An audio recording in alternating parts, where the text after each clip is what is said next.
அன்பார்ந்தவர்களே, குடும்ப வாழ்க்கை என்று எடுத்துக்கொண்டால் ஒரு ஆண் மகன் சுமக்கின்ற சுமையும் ஒரு பெண்மணி சுமக்கின்ற சுமையையும் ஒப்பீடு செய்து பார்த்தால் ஒரு பெண்மணி இழப்பது அதிகம் சகோதரர்களே. ஒரு பெண்மணி இழப்பது அதிகம் சகோதரர்களே. ஏன்?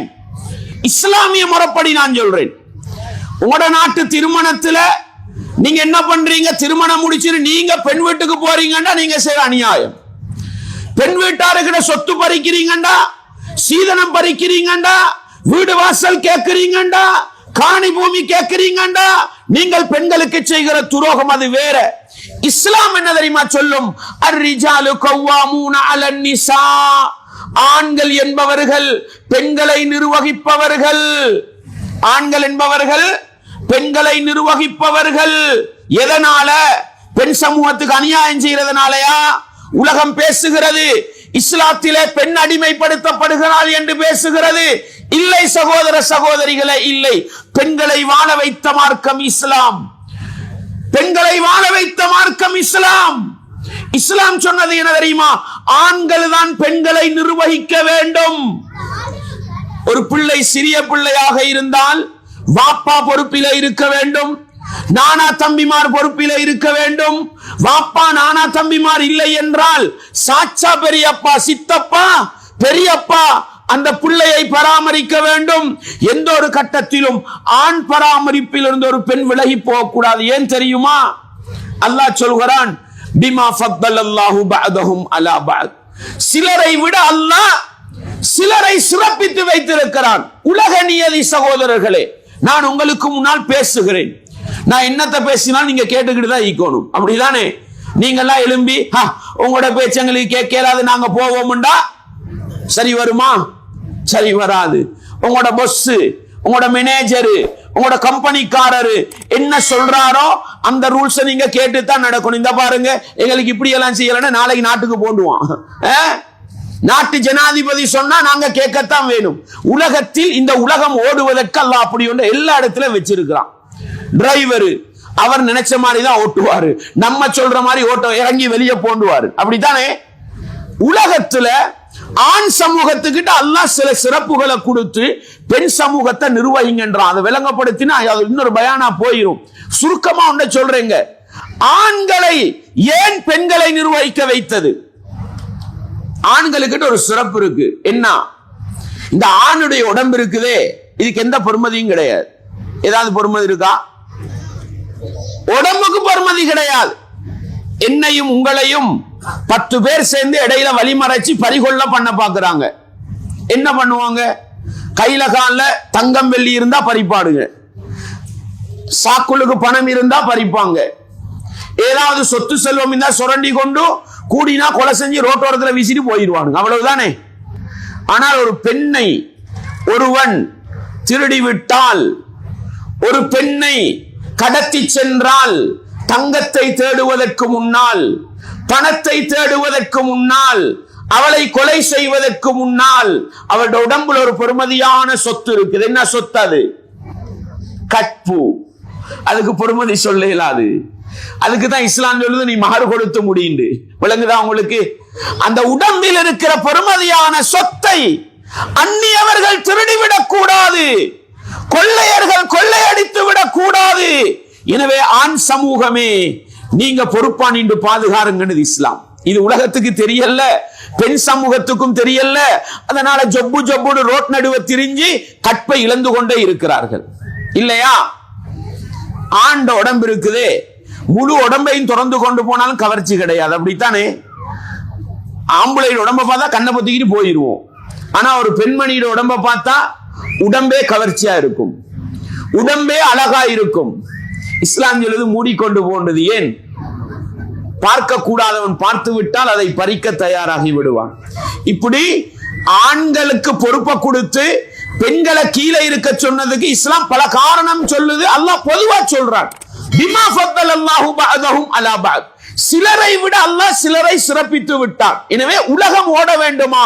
பெண்களை கீழே வச்சு ஆண்களை மேல வச்சு ஆண்களே பெண்களை பராமரிங்க முதல் காரணம். இரண்டாவது வபிமா அன்ஃபகு மின் அம்வாலிஹிம், ஆண்களே நீங்கள் தான் அந்த பெண்மணிகளுக்கு செலவழிக்கிறீர்கள். யாரு செலவழிக்கணும்? மனைவிமாருக்கு யார் செலவழிக்க வேண்டும்? ஆண்கள் நாங்க தான் செலவழிக்க வேண்டும். வீடு கொடுப்பது ஆணுடைய பொறுப்பு. திருமணம் முடிக்கிற பொழுது மாறு கொடுப்பது ஆணுடைய பொறுப்பு. வலிமா என்ற சாப்பாடு கொடுப்பது ஆணுடைய பொறுப்பு.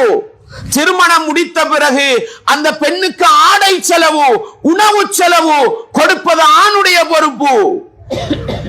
அன்பாண்டவர்களே, என்ன சொல்ல வருகிறேன் தெரியுமா?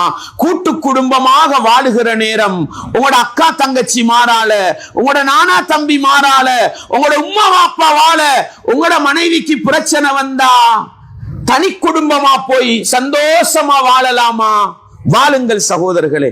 நீங்கள் உங்களுடைய மனைவியோடு தனியாக வாழ்ந்து கொண்டு தாய்க்கு செய்ய வேண்டிய கடமையை 100% செய்யுங்கள். சகோதரிகளுக்கு செய்ய வேண்டிய கடமையை 100% செய்யுங்கள். சகோதரர்களுக்கு செய்ய வேண்டிய கடமையை 100% செய்யுங்கள்.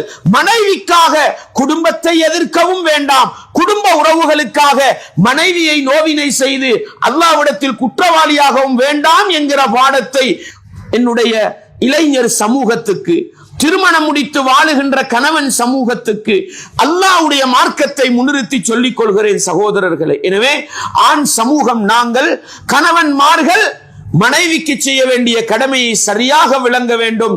மனைவியிடத்தில் குறைபாடுகள் இருக்கும், அந்த குறைபாடுகளை தூக்கி பிடித்து அதை வைத்தே மனைவியை பழிவாங்காமல், தன்னுடைய குடும்ப உறவுகளிடத்திலெல்லாம் தன்னுடைய மனைவியை கேவலப்படுத்தாமல், தன்னுடைய மனைவியை தானா ரெஸ்பெக்ட் பண்ணி கண்ணியப்படுத்தி வாழ்வோமாக இருந்தால் உலகத்தில் ஒரு சிறந்த கணவனாக வாழலாம், மறுமையிலும் வெற்றி பெறலாம் என்கிற பாடத்தை நானும் நீங்களும் ஒருபோதும் மறந்துவிடக் கூடாது.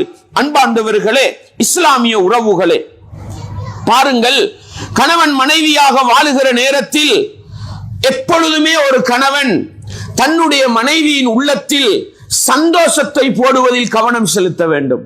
கடமை முடிஞ்சு ஒரு ஆண் சமூகத்தின் கடமை என்ன, பெண்ணுடைய கடமையை சொன்னோம் நாங்க. இந்த கடமையை விளங்குவதனாலதான் எனக்கு என்னுடைய மனைவி என்னுடைய படுக்கையை பாதுகாக்கிறாள், என்னுடைய வீட்டை பாதுகாக்கிறாள், என்னுடைய பிள்ளை குட்டிகளுக்கு செய்ய வேண்டிய கடமையை செய்கிறாள் என்றால் கடமை முடிந்து விட்டது. அதை தாண்டி செய்வது உபகாரம், மனிதநேயம். உங்களோட தாயை மதிக்கிறாளா? உங்களோட தாயை கண்ணியப்படுத்துகிறாளா? உங்களோட அக்கா தங்கச்சி மாற சாப்பாடாக்கி கொடுத்து வரவேற்கிறாளா? இதெல்லாம் மனித நேயமே அல்லாமல் கடமை அல்ல, கடமை அல்ல. அன்பார்ந்தவர்களே, நீங்க என்ன நானா திருமணம் முடிச்சு வாழ்றீங்க, நான் உங்களோட வீட்டுக்கு வாரேன். வார நேரத்தில் உங்களோட மனைவி என்னைய வீட்டுக்கு எடுக்கல, நீங்க வீட்டுல இல்ல, என்னைய வீட்டுக்கு எடுக்கல, உங்களோட மனைவி தவறு செய்யறாளா? இல்லை சகோதரர்களே, இல்லை. ஏன்? இஸ்லாம் சொல்லும் என்ன தெரியுமா? ஒரு பெண்மணிக்கு கணவனுடைய நானா தம்பிமார் மரணத்துக்கு நிகர் என்று சொல்லும், மரணத்துக்கு நிகர் என்று சொல்லும். அன்பார்ந்தவர்களே, கணவர் வீட்டுல இல்ல, கணவர் வந்த பிறகு வாங்க என்று சொன்னா இதுதான் இஸ்லாத்தின் அடிப்படையில் உங்களுடைய நானாவை மதிப்பது. வாப்பா வந்தா வரவேற்கலாம். ஏன்? வாப்பா மஹரம், வாப்பா மஹரம், அவரை வரவேற்கலாம். அவரை வரவேற்காவிட்டால் கூட அதற்காக மனைவியை நோவினை செய்ய முடியாது, மனைவியை கொடுமைப்படுத்த முடியாது. என்ற குடும்பத்தை ரெஸ்பெக்ட் பண்றாள் இல்ல, மதிக்கிறாள் இல்ல, வாழ்க்கையை விட்டு தூரமாக இயலுமா? தூரமாகலாம், பிரச்சனை இல்லை. அநியாயம் செய்ய முடியாது, கொடுமைப்படுத்த முடியாது. இந்த பகுதியை நானும் நீங்களும் விளங்க வேண்டும்.